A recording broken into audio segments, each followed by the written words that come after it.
The You're Still Here podcast is proudly brought to you by Jolly Green Giant vegetable products. Canned vegetable products. Jolly Green Giant, the brand you've always heard about but never actually seen when you were in the supermarkets. I believe it's still intact. Yet I've never seen a Jolly Green Giant. Now you could just say, well, maybe you're not noticing it. How would I not notice a Jolly Green Giant? Now you probably know why the Jolly Green Giant is memorable to me. Probably the reason, if you know what I'm talking about, it's memorable to you, and that is Supermarket Sweep, the game show. The game show, I've never seen a game show get popular on Channel 13, by the way. It was on one of those random local channels, yet everybody knew what it was. How does that work? How did that show get popular if it was never on like Channel 2, 4, 7, yet everyone knew what it was? That's when you know you got a good show, by the way. Like when you put it on Channel 13 and it takes off. So yeah, if you don't know, if you're too young, you don't know what Supermarket Sweep is, but by the way things are now, they probably already remade it 2 times. But the original Supermarket Sweep was you're in a grocery store. I'm assuming it was a set and it wasn't an actual grocery store. And you have to complete tasks. I don't even really remember specifically, but the ultimate goal was to be in the final shopping spree where you had to get as many items as you could and rake up as much of a balance as you could into your cart, and people always went for the turkeys. I always said if I was on that show, I would go directly to the hair products. Like, hairspray is like $40. You can just rake up the hairspray. But anyway, when I was a kid and I watched, all I cared about, I didn't care about any of the groceries. They had a bonus. They had a few bonuses stashed around the store, and one was the Jolly Green Giant.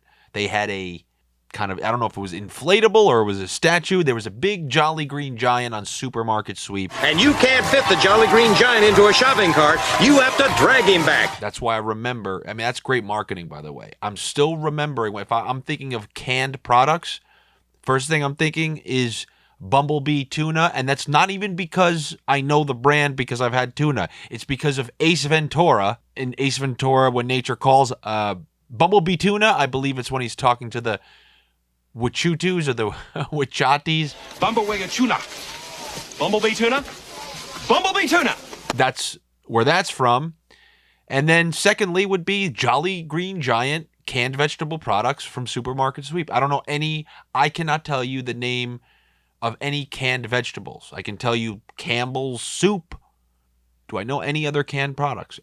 Bumblebee tuna, Campbell's soup, and Jolly Green Giant vegetables are non-sponsor for the week. Now, if you're wondering why there's a little bit of a different look this week, I mean, I'm in the same studio, just situated differently. It was a big week. It was a big game tonight. I'm a big New York Islanders fan.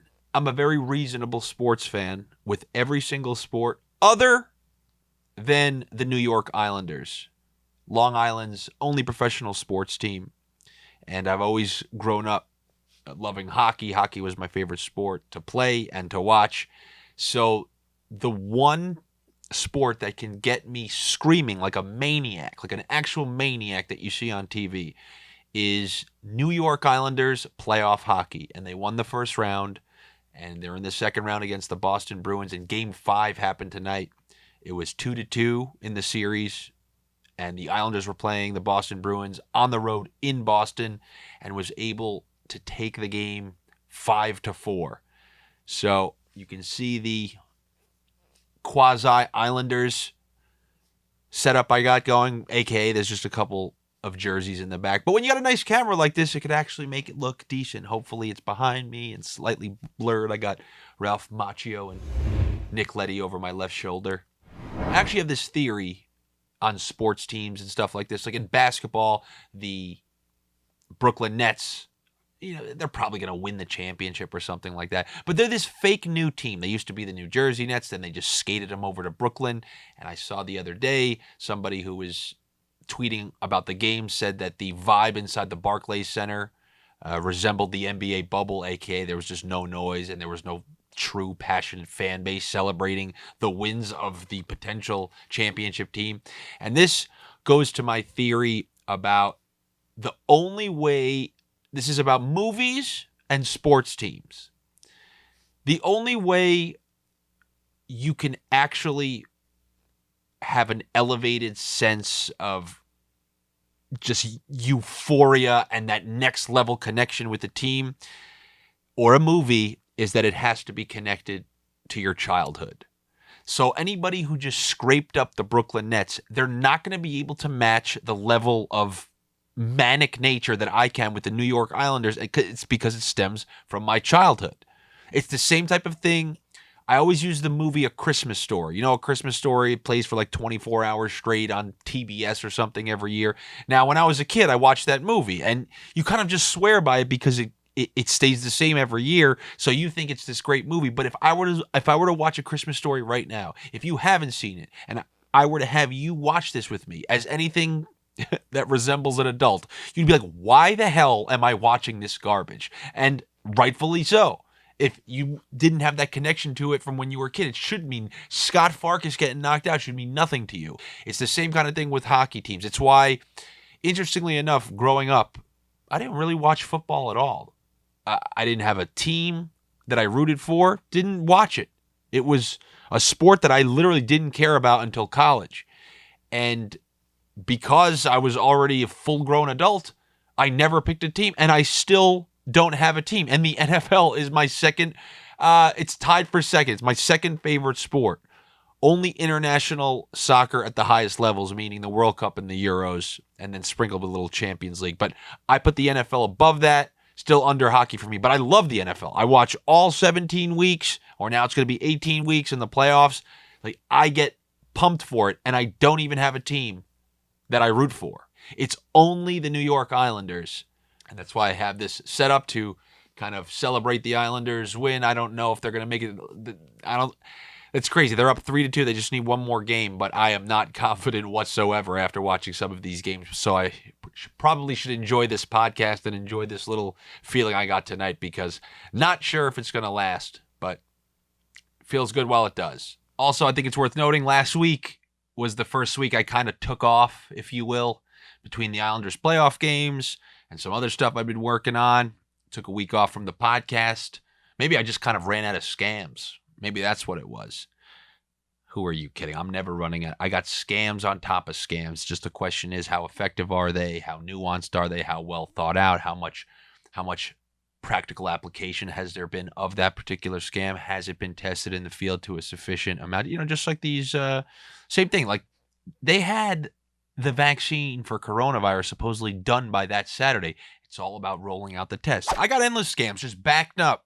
But sometimes I don't want to present these to you unless they are a little tested in the field. Sometimes when I give you a scam, you know, it comes with pretty good research and pretty good data. Since you don't think so, and Memorial Day just happened, which means summer has officially started, and with New York just announcing that once 70% of the people are vaccinated, all bets are off and all sorts of restrictions are loosened, we're back to normal, then that means we're back to summer, and I got the perfect scam for that. So it's time for my scam of the week. It's a scam. That's a scam. What a scam that was. So this was all a scam, huh? This one is called, and I apologize if I've already told you this one. I'm already losing track. But this one is called the Reservation Scam, or even the Yelp reservation scam. But now you use all different things. So just the Reservation Scam. So here's what the Reservation Scam is. I've used this one many times. I can once again say I have firsthand experience with this. So if you're going to a wide variety of places, this applies in Las Vegas. This applied for me in Manhattan. This applied for me out in the Hamptons. All sorts of vacation spots. So what you do is you go to a place. Let's say there's a place that you know everybody's going to go, but it's not going to be an easy place to get into. Many places like this offer reservations for earlier, before like the partying part of the night starts. So let's say, I'm going to use an example. I have pictures of this. When I went to Las Vegas a couple of years back, I went with two guy friends, and it was a big party weekend. So what we did was we booked a dinner reservation at Tao Restaurant in Las Vegas. Now, part of going to Tao Restaurant was that if you ate dinner there, then you could just go directly into the nightclub because there's no waiting on lines. They were paired with each other, so you'd walk from the side of the restaurant directly into the nightclub. So what we did was we got a 9 o'clock dinner, and then after dinner, we actually ordered drinks at the dinner too. Then we went straight from there into the nightclub. So not only did we not have to wait, but then there goes the $40 we would have paid towards going into the place. So that's technically $40 off of our dinner bill. So now not only are you getting into the nightclub for free, you're actually taking $40 off your dinner bill. So let's say you spend $100 on dinner, including the tip or whatever. Now you're down to $60. $40 off your dinner and a free entry to a popular nightclub. That is one variation of the reservation scam. See, that particular one was you make dinner reservations and then they stamp you. But for example, in the Hamptons, I remember there was a place, I'm sorry, not the Hamptons, Montauk, a place called, I almost want to look it up. Oh, I got it. Surf Lodge. There was a place called Surf Lodge. Everybody wanted to go to. I still don't know if that's the case. But what I did was you could actually make reservations on Yelp up to like 6 o'clock or something. But this place actually gets popular. It's not a place that gets popular like 10. It's good straight from 8, 9, 10, 11, 12. So we would make Yelp reservations for 2. Dinky Yelp reservations. Yeah. The reservations you're thinking of right now, like opening up your rusty red Yelp app and then putting Surf Lodge and then choosing 6 o'clock for 2. That is going to get you in there and get you a table for 2. And guess what happens when you're done? You can get a freaking little sandwich. You can get fish tacos, and I hate fish. I hate fish tacos. It's the last thing I would get. But you would get fish tacos. I would get standard tacos. Then after we're done, guess what? We stand up and then just walk to the area where everyone's partying. It's the reservation scam. Getting you to where you want to go without having to deal with any hassle. Now, just like at the end of some commercial you'd hear on the radio, stipulations do apply. It doesn't happen in every restaurant. Many restaurants don't offer that type of service. Now, look, I already gave you a way. Like, remember the last scam I gave you that also had to do with reservations? It was the prepaid debit card scam. So let's say Surf Lodge now requires you to have a card down, because if they want people to have reservations and they know people are pulling the reservation scam to get in, then they want to have a card on file. Then you got to use the debit card scam. 2 scams to get into Surf Lodge. But I've given you 2 and you've had to put no money. You're now in the Surf Lodge. You're eating dinner. None of your actual card information is on file. That means you can just back out at the last minute if you want. And there you have it. The reservation scam. You can obviously use Open Table. This applies to whatever it's on. Chow Now. What is Chow Now? That's definitely something. It sounds like I made it up. But whatever you use for reservations, always look to see if the bar or club or lounge or rooftop, wherever you're going, is on any of those. And then you can just use it. Like one in the city I always used to do was Hotel Chantel for happy hour. And then what happened? They applied the happy hour scam on me. Remember that scam? I don't know if I talked about it on here. You want to roll it? You want to do 2 scams in 1 week? Let's do it. It's a scam. That's a scam. What a scam that So was. this was all a scam, huh? Now, I know you may have heard this one. This is called the happy hour attentiveness scam. I always just assume that if people are listening to this, they've seen my parodies, but maybe they haven't. So I'm going to tell you about the happy hour attentiveness scam. This happened to me. I remember when my older brother, who I still miss very much, went to visit me in Los Angeles when I lived there. We went to a Mexican place for happy hour, and from 5 to 7 it was happy hour, and we were the only 2 at the bar. So you have to embrace us. And Coronas were half off. So I have a Corona. I'm done with my Corona. And the bartender will just simply not pay attention to me. The bartender's not paying attention to me. And you want to know why? Because it's at happy hour prices. And I always wondered what the bartender gets out of this. He doesn't own the restaurant unless he has a stake in it or something. This guy, when I was done, he still would wait like 8 minutes or 6 minutes to then circle back to me. Oh, how we doing over here? He did not want me to guzzle beers. And I wasn't there like some college kid on penny beer night. And by the way, I knew a kid who did this. He hogged the front of the bar on penny beer night. True story. I wasn't there, but everybody who was there says he would literally urinate directly in his pants as part of his plan not to have to leave the front of the bar spot on penny beer night. Yep, that's right. Imagine that. Penny beer, drink beer. Oh my God, I have to take a piss. And he just let it go. And the urine was, I guess, just in his pants. And then he just drank more and urinated a second time in his pants. That's outrageous. That is outrageous. But it's highly unlikely from the stories I know about this guy that it's not true. It makes total sense. What was I talking about before that? Yes, the happy hour attentiveness scam. So we're at that bar. This guy's not paying attention to me. And then, sure as shit, what happens at 7 o'clock when happy hour is over? Oh, yes, sir. The second my lips are done on the last tip. Oh, can I refill you, sir? Can I get you another one? Where was that attention when the Coronas were half off? It wasn't there, was it? It wasn't there. You didn't like that I was getting my $4 Coronas, but once they were $8, you can sleep at night knowing that I was paying $8 for a beer. That made you, the bartender, happy, because now not only were you there miserable, now you knew my misery levels, if not at full, were at least elevated from my pre-happy hour happy levels. Yeah, it's the happy hour attentiveness scam. When a bar, bartender, or establishment make sure they pay loose attention to you during happy hour because they don't truly want you to get the best bang for your buck on those happy hour prices. They want to give you just enough to get a slight buzz so that you stay, keep drinking, and then really hammer full price drinks. The happy hour attentiveness scam.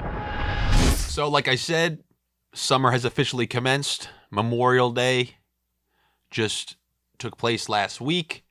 And with all these restrictions potentially being lifted in the near future, travel is opening back up. International travel, most countries. And it made me think about the full year, over a year of the travel bloggers, those people taking the pictures in Bali, leaning over a lake. They really were stymied. They couldn't do anything. And it did bring me some joy. It did. Like, look, I want you to understand, I know this is something I've talked about for years now, but I think it always requires an additional level of clarification. I don't hate these people, these influencers, these social media personalities. I hate anybody in this world who tries to act and show that they're better than you. So now you think you're better than me? Like, do these people not have the self-awareness to realize, like, wow, these people who follow me are a whole hell of a lot uglier than me. Must not feel great to see me as them. No, but they know it. Although I will say, I feel like it's kind of starting to decline with the rise of TikTok, which I'm willing to take a full loss on. If I blasted on TikTok last year, then I apologize. Because TikTok does not even show me girls dancing in their underwear anymore. It shows me almost nothing but funny stuff or things that I kind of like. It just knows kind of what I want to see. You know how on YouTube, if you watch one video, then your whole feel, like if you're that guy who kind of nature binges and you do the classic, every guy's Googled this at some point, shark versus octopus. Like the random fantasy dream animal fights that we have in our head, bear versus gorilla, and then some guy makes an outrageous thumbnail of a bear putting a gorilla in a rear naked choke, and you get that cannot be real, and of course it's not. But shame on those people. Like, think about it. Those guys do an actual Photoshop job of let me get the picture of a gorilla that looks like he's stuck in a rear naked choke, and then a bear who's kind of positioned in a rear naked choke, and then I'll mash it together and make that the thumbnail of my video that's just of whatever, some generic nature. You know what I'm talking about? Those animal fight videos. Shark versus octopus was my big one. When I was younger, I searched for shark versus octopus once a year. I don't know what was I hoping happened. Like, I really have no desire to see, but I always wanted to know, like, what happens when that shark sees that octopus? But you know how when you search that, then your whole YouTube suggestion for the rest of time will be those animal fantasy matchup videos. But not TikTok, like I said, is great with that. And now, where did I veer? Yep, got lost in the ADD for a second there, so I'm going to pivot and let you know that I went to a family party this past week. It was my uncle's 60th birthday, then my aunt's 80th birthday, and another uncle's 50th wedding anniversary. So it was like a trifecta of events. And you know, my family, a lot of these people are immigrants. They do old school Croatian, Istrian dances. We went to an Istrian restaurant, which is a little peninsula that is Italy, Slovenia, and Croatia, but mostly Croatia. So a lot of these people are of Croatian and Italian descent. And they were playing these folk songs like that were played with an accordion. And we watched them get so excited. Like my younger brother and myself were watching them get so excited as they were dancing to these songs. And then I just leaned to someone. I was like, do you know when you're out at a bar or a club and a certain song comes on and everybody loses it? Was there a town, was there a place, some point in time where that accordion song came on and it elicited the same response from the younger crowd as a Drake song or something does at a nightclub? Like when this accordion started popping, everyone knew what the song was. They had their dances in order, and I don't know. I was just wondering, like, was the accordion Drake 50 years ago? Like, I don't think that they adapted this song. Like, I don't think all these Croatians learned this at the age of 50 and then all started loving this accordion song. It means they had to love it when they were younger. The accordion was Drake in 1960s, 70s Croatia. Well, I got that time coming up soon where I got to go to the dentist. I'm not a yearly dentist guy. I'm like an every other year dentist kind of guy. I have questions about dentist's office, hospitals, doctors, you name it. Why is it that every single hospital, doctor's office, you name it, is painted in that hospital stain yellow? You know what I'm talking about? That stain yellow color that they have in hospital rooms as you're waiting. It doesn't feel pleasant when you go to the hospitals, when you see this stain paint. Like, it looks like the color on the Crayola box would be called stain. They paint the walls stain colored. And I don't understand it because it makes you feel unpleasant. I feel like I'm congested when I look at the walls. One time, like, when you go to any of these kind of spa type places, like I remember when I was in Cabo, there was nothing special about this place, but they just put bamboo, like, that bamboo kind of look. And I felt so good. They had a little waterfall and some bamboo stick thing. And I felt so pleasant. It's not like it costs money. In these hospitals, when I'm in the dentist's office and I'm in the chair, get the bamboo on the walls. Like if you're going to a spa or something. I don't understand. It's just decor. It's not like it costs more money. Have the bamboo on the walls. Have the proper lighting. It should feel the same way you do when you're going to get a massage. Okay? Put you in the frame of mind that can handle this. It's almost making it worse. Not only do I got to get my teeth yanked, but I got to deal with the yellow stained wall aesthetically. You get what I'm saying? You got to know what I'm talking about. It's every single hospital. Every single hospital looks like a 1983 hospital. That's the name of that color stain paint. 1983. The last time the New York Islanders won the Stanley Cup, actually. And I don't think it's going to be happening this year, but you never know. So for years now, I've been suggesting movies to my younger brother because, as we all know, there hasn't been a funny movie in like 12 years. So what I do is I suggest him movies of yesteryear, of movies when I was growing up. Because now the way they're remastered, when you watch them on some of these smart TV apps, they look brand new. They look like they just came out 2 years ago. So it's almost like you can kind of suspend disbelief. Like, yes, it's kind of a new movie. until you realize everybody's wearing like, baggy Jenkos and there's no cell phones anywhere. So last week I had him watch Euro Trip, if you remember that one, and also Van Wilder, which was, correct me if I'm wrong, but that's what kind of put Ryan Reynolds in the spotlight. I know he was probably working before that, but as far as I understand, that's what kind of put him in the public spotlight. It was called National Lampoon's Van Wilder. It got me to thinking, like, when you search for those kind of things on your TV, it shows you similar movies of similar time periods and similar TV shows. You know what show I got reminded of when I was scrolling through the old browser there? Room Raiders. Do you remember that show? Room Raiders. It was an MTV show. Like, you remember MTV used to have these shows kind of like after you got home from school? It'd be like, 4 o'clock and 4:30. They had shows like Room Raiders and Next. So why don't we talk about those for a little? Room Raiders was a show. MTV just like busted into your house and then searched your room. I don't know. I don't know what the purpose was. What was the purpose of Room Raiders? Just to see if you had a clean room? Or were they trying to match you with a potential girl, and depending on how your room looked, determined if she was going to be interested? So it's like if I was a contestant on Room Raiders, I would be vying for some attractive girl, and then MTV just shows up at my door and goes into my room. I do remember that. I always found it the funniest part of this show, Room Raiders. So do you understand, if you're with me, if you haven't seen this, if you're younger or maybe even older, they show up to your house and evaluate your room with the girl.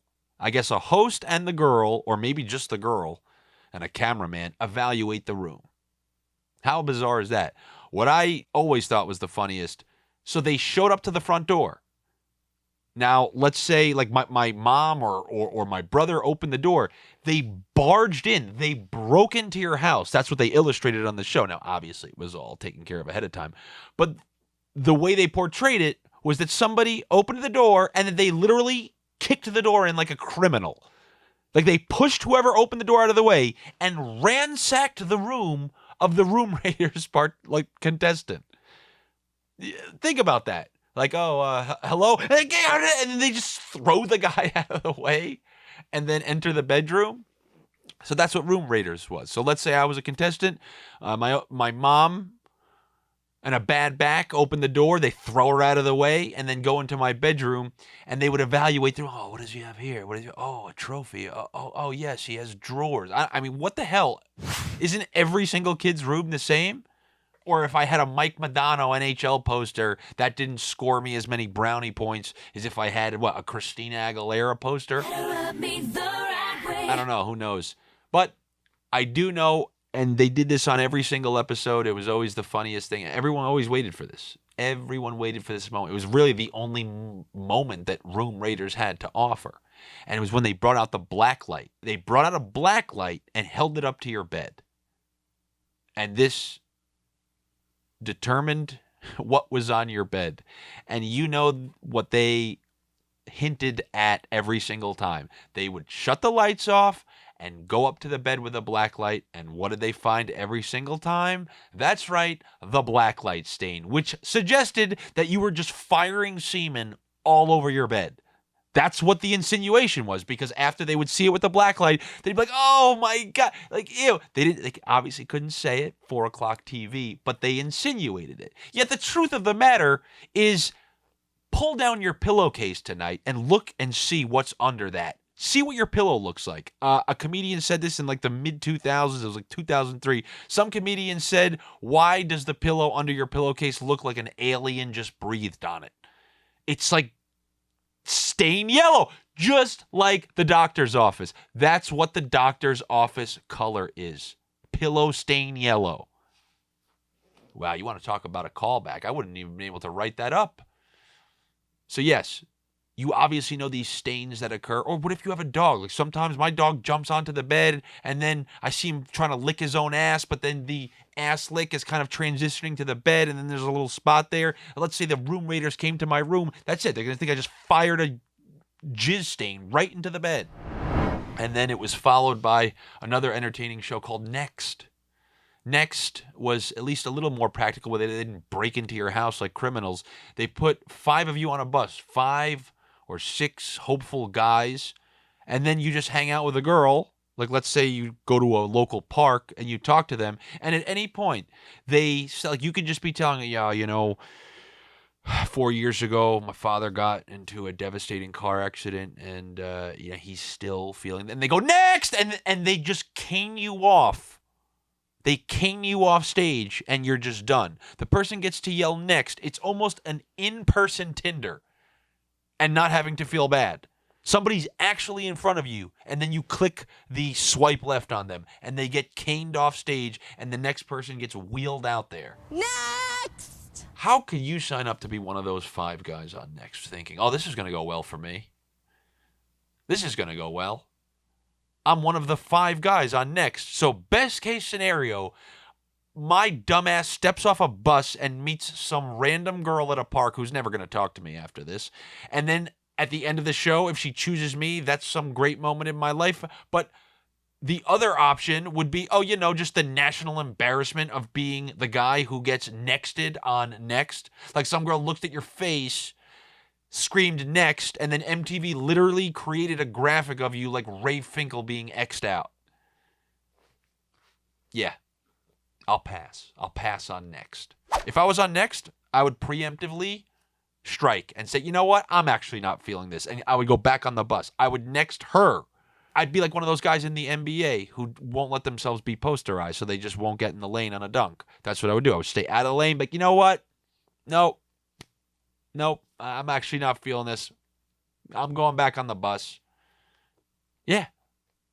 Listen, I'd rather be a coward than next at any day. It said next! I guess one last note that we'll end on. I saw on Twitter that Jay Cutler, the former Bears quarterback, is going after half of Kristen Cavallari's company. And the surprising part to me was on Twitter, the celebratory nature of everybody out there. I would have thought that, you know, guys were going to be roasted, because every time I've seen something like this in the last 10 years, if a guy ever went for money or something like that, he'd be considered the scum of the earth, like Kevin Federline and stuff like that, because, you know, guys should never do that. And for the first time ever, I saw guys out of left. Darius Slay was loving every minute of this, the cornerback for the Eagles. Just say, go get that money. You know?